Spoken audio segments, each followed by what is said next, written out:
Hello and नमस्कार, स्वागत है आपका डेली करंट अफेयर्स क्लासेस में। अगर करंट अफेयर्स आपकी प्रिपरेशन का एक इंपॉर्टेंट पार्ट है तो बिल्कुल ये क्लास आपके लिए है। थोड़ा बहुत गला आजकल खराब चल रहा है, लेकिन फिर भी मैं चाहता हूँ कि आपकी प्रिपरेशन में किसी तरीके की रुकावट ना आए, हम आपके साथ ऐसे ही बने रहें। सिर्फ एक चीज़ है कि आप चैनल को लाइक और सब्सक्राइब भी कर दीजिए, ताकि एक मोटिवेशन हमारा भी बना रहे कि आपके लिए हम और अच्छे अच्छे इंपॉर्टेंट क्वेश्चन मैं लेते आऊँ जो आपके एग्जामिनेशन पॉइंट ऑफ व्यू से इंपॉर्टेंट है। आज हम 5 जुलाई के करंट अफेयर्स को कवर करेंगे। आइए स्टार्ट करते हैं। सबसे पहले जो न्यूज में है वो है एससीओ मीटिंग हुई है, संघाई कोऑपरेशन ऑर्गेनाइजेशन की मीटिंग हुई है। कुछ बहुत फनी चीजें भी सुनने को मिल जाती हैं कि इस मीटिंग में पाकिस्तान के प्राइम मिनिस्टर नवाज शरीफ भी शामिल हुए और उन्होंने एक ऐसा ऑफर दे डाला रसिया के रशियन प्रेसिडेंट यानी पुतिन को ऐसा एक ऑफर डाला कि कहा जा रहा है कि गधों के एक्सचेंज में बार्टर सिस्टम के थ्रू कोई कमोडिटी एक्सचेंज की बात की जा रही है। खैर ये सारी चीजें हैं। पहले तो हम समझते हैं कि ये एससीओ संघाई कोऑपरेशन ऑर्गेनाइजेशन क्या है, ये भी हम समझेंगे।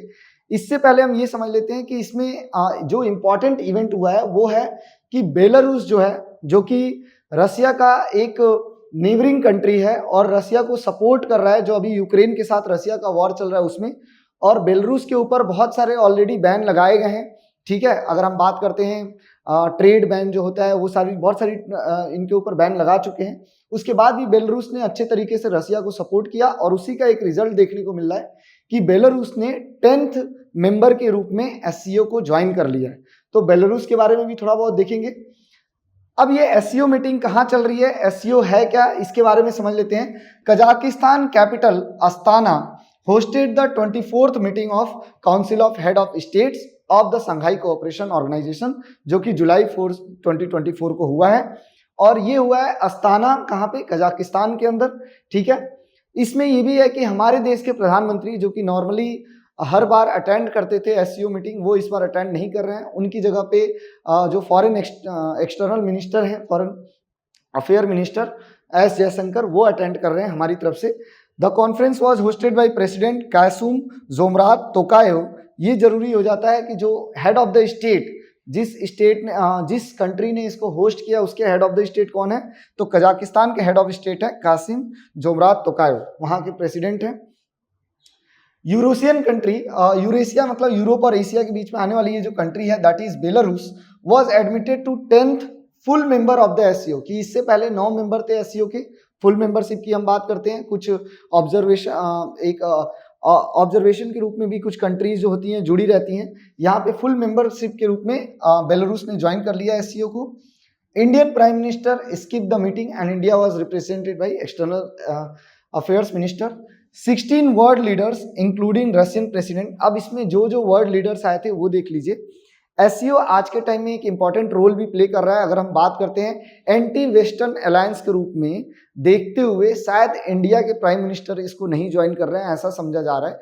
लेकिन ये अगर हम बात करते हैं क्या कहते हैं एससीओ की, तो ये एक इम्पॉर्टेंट इंटरनेशनल ऑर्गेनाइजेशन के रूप में अपने आप को आज प्रेजेंट करता है, क्योंकि लगभग 40% जो पॉपुलेशन है दुनिया की, ये कंट्रीज जो है मेंबर कंट्रीज ये कंसिस्ट करती हैं। और लगभग 20 से 30% के बीच में जो जीडीपी है दुनिया का, वो भी इन कंट्रीज के साथ है, क्योंकि इसमें चाइना आ जाता है, इंडिया आ जाता है, रसिया आ जाता है। तो आप समझ सकते हैं इस चीज को।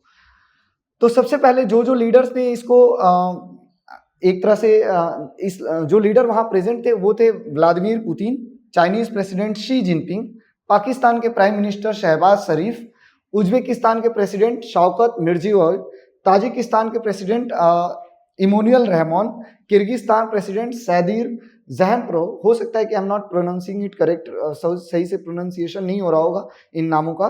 बेलारूस प्रेसिडेंट, ये इंपॉर्टेंट हो जाता है क्योंकि जो देश ज्वाइन किया है उससे रिलेटेड उनके प्रेसिडेंट, उनका कैपिटल, उसकी करेंसी, ये सारी चीजें इंपॉर्टेंट होती हैं। तो अलेक्जेंडर लुकाशेंको, ये नाम याद हो जाएगा आसानी से, Alexander Lukashenko. Turkish president Tayyip Erdogan भी वहां प्रेजेंट थे। इसके अलावा अजरबैजान के प्रेसिडेंट इल्हम अलीयू। और सबसे इंपॉर्टेंट चीज आप देखेंगे जिससे पता चल रहा है कि एससीओ ने अब कितनी अपनी अहमियत बना ली है पूरी दुनिया भर के अंदर। यूनाइटेड नेशन के सेक्रेटरी जनरल भी वहां प्रेजेंट थे, Antonio Guterres also participated in the meeting. तो जहां भी जो कोई ऑर्गेनाइजेशन एक इंपॉर्टेंट रोल प्ले कर रहा होता है वर्ल्ड लेवल पे, उसको फिर यूनाइटेड नेशन के सेक्रेटरी जनरल भी अटेंड कर रहे होते हैं, मिल जाएंगे आपको, तो वो भी वहां प्रेजेंट थे। डॉक्टर एस जयशंकर ने क्या कहा, प्राइम मिनिस्टर का इन्होंने जो एड्रेस था वो पढ़ते हुए कहा कि prime minister Narendra Modi emphasise that terrorism in any form or its manifestation can not be justified or condone. तो नॉर्मली जब ये बना था एससीओ तो शुरुआत इसी तरीके से हुई थी कि हम रीजनल लेवल पे कोऑपरेट करेंगे जो ये एशियन कंट्रीज हैं, और उसमें सबसे बड़ा जो एक टॉपिक था वो था टेररिज्म का। तो वो यहाँ पे बात किया जा रहा है। Shanghai cooperation organisation it was established on June 15, 2001। ये इंपॉर्टेंट हो जाता है कि कब इस्टेब्लिश किया गया। और इसके 5 जो फाउंडर कंट्रीज के रूप में जाने जाते हैं, फाउंडेशन के रूप में, Kazakhstan, China, Russia, Tajikistan, Uzbekistan. ठीक है, फाउंडिंग मेंबर्स जो हैं। It was a regional organisation that replace the China led Shanghai 5 organisation की पहले इसका नाम शंघाई 5 ऑर्गेनाइजेशन था, उसको रिप्लेस किया। एससीओ वॉज फर्स्ट एक्सपेंडेड इन 2017। सबसे पहले इसका एक्सपेंशन हुआ 2017 में। 5 से ये 7 हो गए। कब हुए? जब इंडिया और पाकिस्तान ने इसको ज्वाइन कर लिया। तो ये याद रखना है कि इंडिया ने इसको कब ज्वाइन किया था? 2017 में। इट वॉज फर्दर एक्सपेंडेड बाद की 2023 में जाके फिर इसको ज्वाइन किया किसने? 9th मेंबर के रूप में ईरान ने ज्वाइन कर लिया। ठीक है, अगेन ईरान एक बहुत इंपॉर्टेंट कंट्री हो जाता है स्ट्रेटेजिक पॉइंट ऑफ व्यू से। और अब देखते हैं कि 10वें मेंबर के रूप में बेलारूस हो गया है। तो टोटल 10 फुल मेंबर्स हो चुके हैं एससीओ के 2024 में। थोड़ा बहुत एससीओ के बारे में और डिटेल में देख लेते हैं कि ये एक इंटर गवर्नमेंटल ऑर्गेनाइजेशन है। इसको 2001 में इस्टेब्लिश किया गया था और इसका फोकस यही रहता है कि रीजनल सिक्योरिटी और कोऑपरेशन हम अपने मेंबर्स जो हैं आपस में बना के रखें। Recently there has been concern that SCO turn into an anti western alliance, ऐसा भारत का भी मानना है। धीरे धीरे जिस तरीके से चाइना और रसिया अपना डोमिनेंस दिखा रहे हैं इस ग्रुप के अंदर, तो एंटी वेस्टर्न अलायंस के रूप में देखा जा रहा है। और शायद ये एक रीजन हो सकता है जहां पे नरेंद्र मोदी नहीं गए इस मीटिंग को अटेंड करने। Many analyst believe this is one of the reason. ठीक है, council of head of state is the supreme decision making body होती है एससीओ के अंदर। बाकी 10 कंट्रीज का यहाँ पे नाम लिखा है जो परमानेंट मेंबर्स हैं, इनके बारे में डिस्कस कर चुके हैं। लेकिन ऑब्जर्वर मेंबर के रूप में भी इस समय है अफगानिस्तान और मंगोलिया। ठीक है, हेडक्वार्टर कहाँ पे है? बीजिंग, चाइना के अंदर। नाम से ही पता चल रहा है, Shanghai cooperation organisation. Next news पे चलते हैं। Agri entrepreneur Swapna Kalingal secure spice award. तो ये स्पाइस अवार्ड दिया जाता है एग्रीकल्चर के फील्ड में इनिशिएटिव लेने के लिए, कुछ न्यू डेवलपमेंट करने के लिए, नए तरीके अपनाने के लिए, कुछ क्रिएटिविटी। तो ये स्पाइस अवार्ड दिया गया और इन्वायरमेंटल फ्रेंडली भी होना चाहिए। ठीक है, तो ये दिया गया है किसको? स्वप्ना कालिंगल को। तो थोड़ा बहुत इनके बारे में भी देख लेते हैं क्या है और ये कहाँ पे दिया गया है। प्लांटेशन करती हैं कहाँ पे? In Thrissur. Was recently presented with the esteemed spice award 2024। Thrissur कहाँ पे है? केरल के अंदर। ठीक है, She received this award from the Indian Institute of Spice Research in recognition of her exceptional achievement in integrated crop management and company diversification। की crop को कैसे मैनेज करना है और कंपनी को डाइवर्सिफाई किया है इन्होंने, और तरीके से मिक्स्ड क्रॉपिंग को भी यूज किया है, उसमें इंटर क्रॉपिंग को यूज किया गया है कि मतलब एक तरह के क्रॉप के अंदर दूसरा क्रॉप और जो है ग्रो किया जा सकता है एक साथ। जो रोज बनती हैं उन रोज की गैप जो होते हैं उन गैप में दूसरे तरीके का क्रॉप भी ग्रो किया जा सकता है। तो ये सारी चीजों के कारण इनको रिकॉग्नाइज किया गया है। Indian Institute of Spice Research created the spice award to recognise and encourage new environment friendly farming methods in India spice business. ठीक है, जो इन्वायरमेंट फ्रेंडली होते हैं, मतलब मैन्योर्स का यूज किया जाए इंस्टेड ऑफ फर्टिलाइजर्स, इस तरीके की चीजें। Goal of the award is to honour people and business that makes a big difference in the growth of industry by using safe and effective farming method. Next news पे चलते हैं। Central government reconstitute 8 cabinet committees. तो देखिए cabinet committee हर बार बनती है जब नई government बनती है, मोदी 3.0 के बाद फिर ये कैबिनेट कमिटीज का फॉर्मेशन हुआ है। बाकी आपको कैबिनेट मिनिस्टर्स का तो पता होगा, 31 कैबिनेट मिनिस्टर्स ने इस बार जो कैबिनेट मिनिस्ट्री है उसमें 31 मिनिस्टर्स हैं, इंक्लूडिंग अगर हम बात करते हैं प्राइम मिनिस्टर नरेंद्र मोदी। और जब कैबिनेट, ये जो मिनिस्टर्स होते हैं ये हाईएस्ट गवर्निंग बॉडी होती है देश के अंदर, जो जितनी भी डिसीजन मेकिंग होती है, इंपॉर्टेंट डिसीजन मेकिंग, नॉर्मली देश में जो घटनाएं घट रही होती हैं उसको लेके डिस्कस भी करना होता है, तो सबसे आगे कैबिनेट की मीटिंग होती है जिसमें हाई लेवल के जो मिनिस्टर्स हैं वो शामिल होते हैं। ठीक है, इनकी अपना डिफरेंट पोर्टफोलियोज होता है। तो central government of India reconstituted the 8 cabinet committees of the union cabinet on 3 जुलाई 2024। तो 8 कमिटीज कैबिनेट कमेटी बनी है। ये कोई कॉन्स्टिट्यूशनल बॉडी नहीं है, आगे मैं बताऊंगा इसको।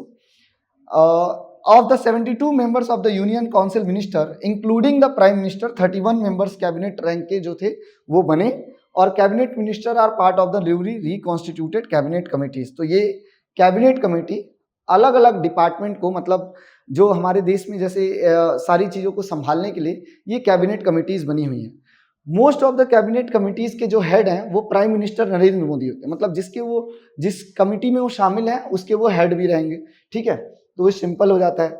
अब यहाँ पे देखो 8 कैबिनेट कमिटीज हैं, और कैबिनेट कमिटीज का नाम दिया है appointments committee of the cabinet, cabinet committee on accommodation, cabinet committee on economic affairs, cabinet committee on parliamentary affairs, cabinet committee on political affairs, cabinet committee on security, जो कि सबसे important समझी जाती है, देश की सुरक्षा को लेके जो लोग शामिल हैं, cabinet committee on investment and growth, and cabinet committee on employment and skill development.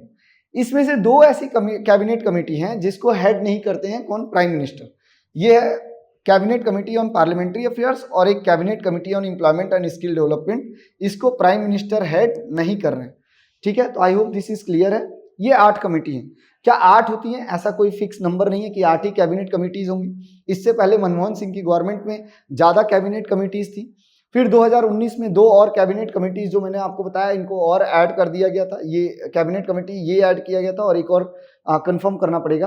ठीक है, तो 2 कमिटीज को ऐड किया गया, और नंबर फिक्स नहीं होते। इन कमिटीज में कितने मेंबर्स होंगे ये भी डिसाइडेड नहीं होता है, ये कम ज़्यादा हो सकता है अकॉर्डिंग टू द रिक्वायरमेंट। ये गवर्नमेंट के ऊपर डिपेंड करता है।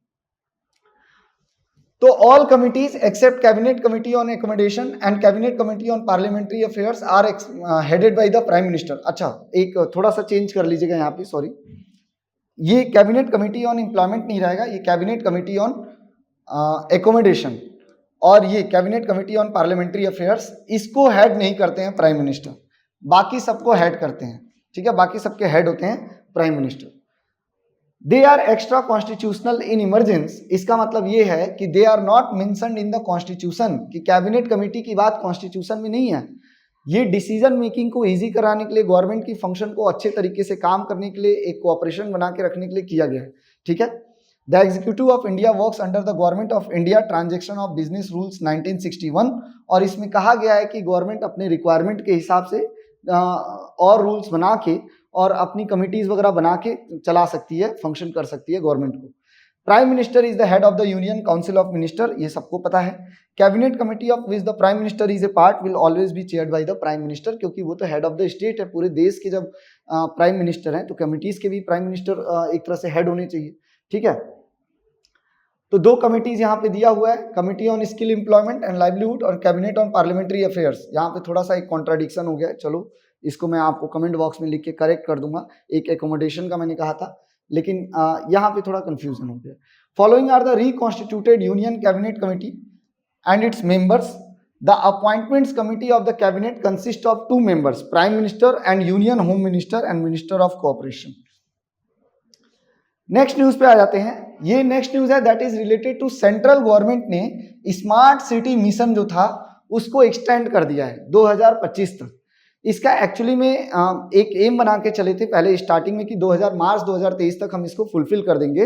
अब आता है क्वेश्चन कि ये स्मार्ट सिटी मिशन क्या है, तो लगभग 100 ऐसे शहरों को 2023-2015 में प्रोग्राम की शुरुआत हुई थी कि टाइम टू टाइम कुछ बजट एलोकेट किया जाएगा इन सिटीज़ के लिए और इनको स्मार्ट सिटी बनाया जाएगा। स्मार्ट सिटी कहने का मतलब कि आईटी कम्युनिकेशन का सही से यूज़ करना, एक सस्टेनेबल तरीके से लोगों की लाइफ को इजी करना by providing all the infrastructure and facilities. एक शहरीकरण की जो बात होती है वो सारी बातें यहाँ पे कही जा रही हैं। ठीक है, तो government of India has extended the centrally sponsored smart city mission. अब क्योंकि वो प्रोजेक्ट जो चल रहे हैं under the smart city mission वो टाइम पे कंप्लीट नहीं हो पाए। एक तो रीजन आपका बीच में कोविड पैंडेमिक वाला आ जाता है और दूसरा बहुत सारी चीजें इलेक्शन वगैरह भी आ गए जिसके कारण डिले कहा जा रहा है, तो अब उसके डेट को एक्सटेंड कर दिया गया 31 मार्च 2025। स्कीम को ओरिजिनली एंड हो जाना था 30 जून 2024। Scheme was extended by the central government at the request of क्योंकि यहाँ से कई स्टेट गवर्नमेंट ने इनसे रिक्वेस्ट किया था, लेकिन हाँ इसमें अब कोई नया प्रोजेक्ट नहीं चलाया जाएगा, या अगर नया प्रोजेक्ट चलाया जाता है तो सेंट्रली स्पॉन्सर्ड प्रोजेक्ट नहीं होगा, वो पुराने प्रोजेक्ट को फुलफिल करना है जो पहले से फिक्स थे। ठीक है, Smart City Mission was officially launched by the Prime Minister Narendra Modi 25th June 2015 and scheme aims to provide core infrastructure, clean and sustainable environment and a decent quality of life to citizens through the application of smart solution की अलग अलग smart solution ढूंढ के infrastructure को सही करके IT communication को सही करके 100 city across the country were selected in 2 stage competition कि लगभग 100 कंट्रीज को सेलेक्ट किया गया 2 स्टेज कंपटीशन हुआ उसके बीच में से and the union minister of housing and urban affairs जो हैं वो नोडल बॉडी हैं स्मार्ट सिटी मिशन के कि ये कंट्रोल कर रहे हैं, ठीक है, इनके अंडर ये चल रहा है union ministry of housing and urban affairs. Uttar Pradesh है मैक्सिमम, तो इसमें से सबसे ज़्यादा किस स्टेट को शहर शामिल हैं? 13 सिटीज़ हैं उत्तर प्रदेश से। उसके बाद आते हैं 12 शहर हैं तमिलनाडु से और 10 शहर हैं महाराष्ट्र से, ठीक है, जिनको स्मार्ट सिटी बनाने का प्रोजेक्ट चलाया जा रहा है। एक सेंट्रली स्पॉन्सर्ड स्कीम है, सेंट्रल गवर्नमेंट कमिटेड है कि वो कितना रुपया प्रोवाइड करेगी? लगभग 48,000 करोड़ रुपीस प्रोवाइड करेगी 5 साल के अंदर, लगभग an average of rupees 100 crore per day पर सिटी पर ईयर कि हर शहर को लगभग हर साल 100 करोड़ रुपए इसमें से प्रोवाइड किया जाएगा। State government and urban local bodies were to provide matching contribution और इसी तरह स्टेट की गवर्नमेंट भी और अर्बन लोकल बॉडीज भी मिलके इतना ही लगभग कंट्रीब्यूट करेगी और फिर जाके वो सिटी को स्मार्ट सिटी बनाया जाएगा। एडिशनल फंड जो हैं वो रेज किए जाएंगे स्टेट गवर्नमेंट के द्वारा, अर्बन लोकल बॉडीज के द्वारा। According to the government of India 3 जुलाई 2024 तक लगभग 7,188 projects in 100 cities have been completed amounting to rupees 1,44,237 crore and similarly the balance of 830 projects amounting to rupees 19,926 crore are also in the advanced stage of completion and have been delayed due to various factors कि बहुत सारे कारणों से delay हो गया लेकिन इतना task हमने कंप्लीट कर दिया है, ऐसा कहना है गवर्नमेंट का, ठीक है। तो ये कुछ और डिटेल में उसी चीज से रिलेटेड न्यूज है। अब यहाँ पे आता है union minister for housing and urban affairs कौन है? मनोहर लाल खट्टर, ये भी आपको ध्यान में रखना है। ओके, नेक्स्ट न्यूज है हार्दिक पांड्या से रिलेटेड कि इनका एक बहुत अच्छा कंट्रीब्यूशन था। अगर हम बात करते हैं आईसीसी जो अभी टूर्नामेंट करवाई है, वर्ल्ड कप जो हुआ है और इंडिया वर्ल्ड कप जीत गई, उसमें अगर हार्दिक पांड्या की हम परफॉर्मेंस देखें तो पूरे इंडियन टीम के लिए काफ़ी क्रूशियल रहा। पूरे मतलब मैचेस, हर एक मैचेस में क्रूशियल तरीके से इन्होंने एक अपना रोल प्ले किया और इस समय ये भारत की तरफ से पहले ऐसे इंडियन ऑलराउंडर बने हैं जो रैंक 1 की पोजीशन होल्ड कर रहे हैं आईसीसी T20 इंटरनेशनल रैंकिंग में। तो क्योंकि फर्स्ट इंडियन बने हैं इसलिए ये इंपॉर्टेंट हो जाता है। According to ICC ranking released on 3 जुलाई 2024, हार्दिक पांड्या, अच्छा ये किसके साथ? और एक प्लेयर हैं, श्रीलंका के प्लेयर हैं जिन कप्तान हैं T20 के वनिंदु हसरंगा, उनके साथ फर्स्ट पोजीशन ये होल्ड कर रहे हैं, ठीक है, कि उनका भी रैंक 1 है इस समय, सेम नंबर ऑफ पॉइंट्स होंगे। Hardik strong performance in the Indian teams world cup winning campaign at the recently concluded ICC T20 world cup, वहां से ये चीज और हुई है इनकी फर्स्ट पोजीशन। इंडिया ने अभी recently 9th ICC men's world cup जो है वेस्ट इंडीज के अंदर हो रहा था वो जीत लिया है और जिसमें हार्दिक पांड्या ने 144 रन बनाए, एवरेज था 48 का और स्ट्राइक रेट 151 की और साथ में 11 विकेट भी उन्होंने लिए, इसलिए इनको अच्छा परफॉर्मेंस के लिए ये एक तरह से समझ लीजिए अवार्ड के रूप में मिल गया आईसीसी का। वैसे इनकी परफॉर्मेंस इतनी अच्छी रही है कि टॉप पोजीशन पे चले गए, ठीक है। इंडिया के premier fast bowler Jasprit Bumrah की अगर हम बात करते हैं तो ये इंडिया की तरफ से ऐसे पेस बॉलर रह चुके हैं जो रैंक 1 पोजीशन होल्ड कर चुके हैं, कहाँ पे? टेस्ट बॉलर के रूप में। तो ये भी एक बड़ा अचीवमेंट है। बुमराह को आप जानते हैं, बुमराह कहते हैं कि बुमराह इतना मिस्ट्री बॉलर हो रखे हैं कि कोई भी बैट्समैन उनको रीड नहीं कर पा रहा और इनका भी एक बहुत बड़ा कंट्रीब्यूशन था इंडिया के वर्ल्ड कप जीतने में। इंटरनेशनल क्रिकेट काउंसिल की थोड़ा सा बात कर लेते हैं कि आईसीसी, क्योंकि आपको पता है वर्ल्ड कप इंडिया जीता है तो इससे रिलेटेड क्वेश्चन आ सकता है, स्पेशली आईसीसी के इस समय चेयर कौन कर रहा है आईसीसी को, उनके हेड के बारे में क्वेश्चन आ सकता है। World men's and women's cricket is governed by regulated by International Cricket Council. Total 108 members are included divided into full members. तो ये टोटल 108 मेंबर नेशन है जो आईसीसी क्रिकेट खेलते हैं और उसमें से डिवाइडेड है कि कुछ फुल मेंबर्स के रूप में देखे जाते हैं जो टेस्ट मैच खेलते हैं और कुछ एसोसिएट मेंबर्स के रूप में, यानी जो देश टेस्ट मैच खेलते हैं वो फुल मेंबर्स कंसीडर किए जाते हैं और जो टेस्ट मैच नहीं खेलते हैं वो एसोसिएट मेंबर समझे जाते हैं। जैसे कि ऐसे 12 कंट्रीज हैं, India, Pakistan, Sri Lanka, Bangladesh Australia, New Zealand, West Indies, south Africa, Zimbabwe, Ireland and Afghanistan, जिनको फुल मेंबर्स का एक टाइटल मिला हुआ है। ठीक है, आयरलैंड और अफगानिस्तान ने रिसेंटली ज्वाइन किया था 2017 में और तब से वो फुल मेंबर के रूप में खेलते हैं क्रिकेट। ठीक है, इसके अलावा एसोसिएट मेंबर्स 94 हैं जो टेस्ट मैच तो नहीं खेलते, लेकिन बाकी आईसीसी के जो इवेंट्स होते हैं, टूर्नामेंट्स होते हैं, वो खेलते हैं। रीजनल लेवल पे भी क्रिकेट खेलते हैं और आईसीसी उनको रिकॉग्नाइज करती है। हेडक्वार्टर आईसीसी का दुबई में है, यूनाइटेड अरब एमिरेट्स यूएई के अंदर। चेयरमैन है ग्रेग बार्कले, न्यूजीलैंड के। तो ये इंपॉर्टेंट फैक्ट हो जाते हैं एग्जामिनेशन पॉइंट ऑफ व्यू से।